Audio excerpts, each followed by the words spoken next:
I'm 6 years old and I'm sitting at a window admiring an amazing thunderstorm when a bolt of lightning hits a tree 50 feet from my face.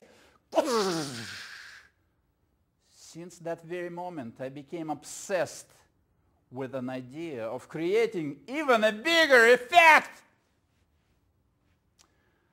When I was a teenager at school, I learned all about liquids and gases. Two of my friends and I decided to build a steam cannon.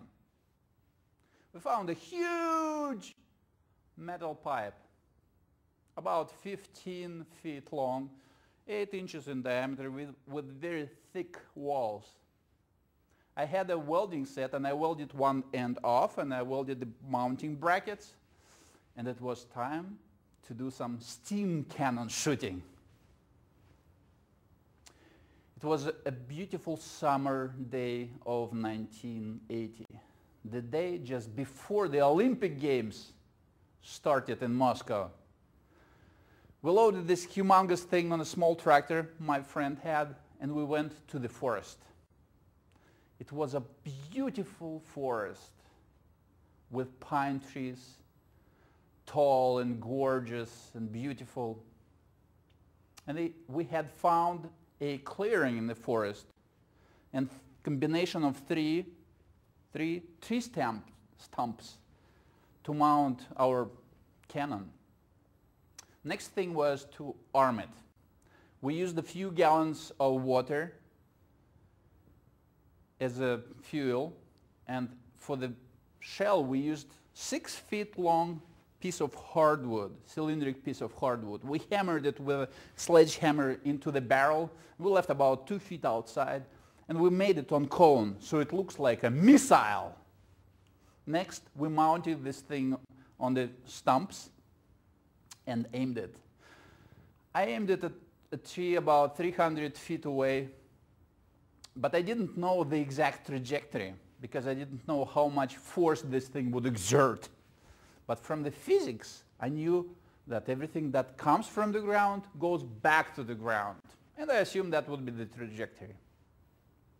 Next, we put a lot of firewood under and on top of the barrel. We poured a gallon of gasoline and we lit it up. Adrenaline rush, blood pumping. We jumped on the tractor and we drove away a few hundred feet away to hide in a ditch. We're hiding there and looking for this thing. As the fire starts building up and building up. No, I didn't expect that. The outer part of the shell started catching on fire.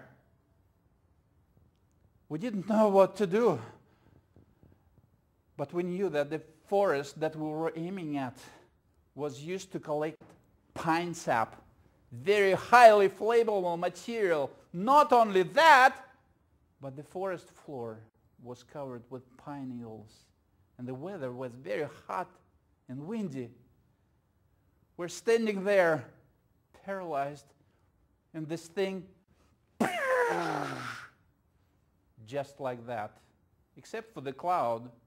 Our cloud was white because of the steam. And you know what?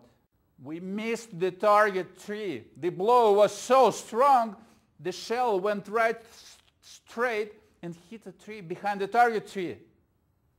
No, it didn't split it. It broke it.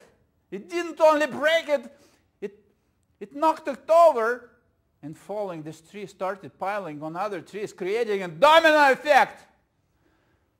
5, 10, 20 trees piling on each other, creating a lot of noise and dust.